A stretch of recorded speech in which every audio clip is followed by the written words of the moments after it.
Lake City, Michigan, the great WTCM. Go. Linda, go. Are you talking to me? Is your name Linda? It's not, but I can hear that you picked up my line. What is your name, then? David? Now, take a look and be certain of this. Are you Linda or David? I am David. All right, David, I'll take your word for it. Go. All right. I want to address a mathematical question. Listen, are you like in a car wash or something? Talk right into the mouthpiece. Okay, let me take off my Bluetooth. I'm sorry. This guy's a lib, as you can see. All right, take your time. We're only running out of time. Mark, I want to address a mathematical question. All these progressives are trying to make a point that it's the only problem is that it's not proportional. Wait a minute. Mr. Callscreener, you said this guy's name is Linda and he's a liberal. His name's David and he's a conservative. Close. All right, go. Okay, so let's take up all these progressives, like the smart Jews, the ones that know that Israel is bad, like Geraldo Rivera and Walter Blitzer. They are saying that the only problem is that we don't have enough dead Jews, so it's not proportionate.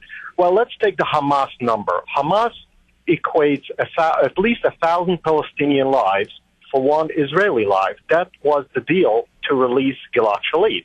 They said one Israeli life is worth over 1,000 Palestinian lives. So if we have 65 dead Israelis, according to the Hamas figures, it would still be proportionate if the Israelis killed 65,000 Palestinians. Am I wrong here?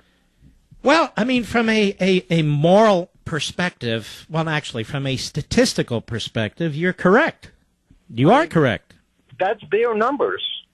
That's their numbers. So you're saying if one Jew is worth 1,000 Palestinian terrorists when it comes to trading hostages, in the case the hostage in the case of the Jew and prisoners in the case of the terrorists, then why does the formulation change when it comes to war? I have one more question, Mark, if I may. You're definitely not a lib. No, I'm not, Mark. I listen to you all the time. It's the first time I talk to you, and it's a pleasure. I want to ask you a quick question. Does it seem to me, I've been listening so much about babies and civilians, and we don't know any of them, like you said, who are terrorists and who voted for them. Are the terrorists born adults, or are they babies at one point? Well, the thing is, yeah, I get your point, but the Israelis will tell you they really don't want to kill children and babies and women. And they're right. The problem is that's going to happen. It's going to happen under the best of circumstances. We are all rational human beings. We know it's going to happen. The only way it doesn't happen is if these terrorist organizations cease to exist. But Hamas is not going to commit hara-kiri, so to speak. I'm mixing two words, but you get my drift. Thank you for your call, my friend. But what about that point? Hamas insists that when they give up a kidnapped Israeli, they want 1,000 terrorist prisoners in exchange. And what Linda, a.k.a. David, was saying was, hey, look, how come that statistic doesn't apply in this battle? Interesting point, but it's just an interesting point and nothing more. My question is, why does Hamas insist on killing its own people? That's the question Valerie Jarrett is not asked. Jen Psaki's not asked. Barack Obama's not asked.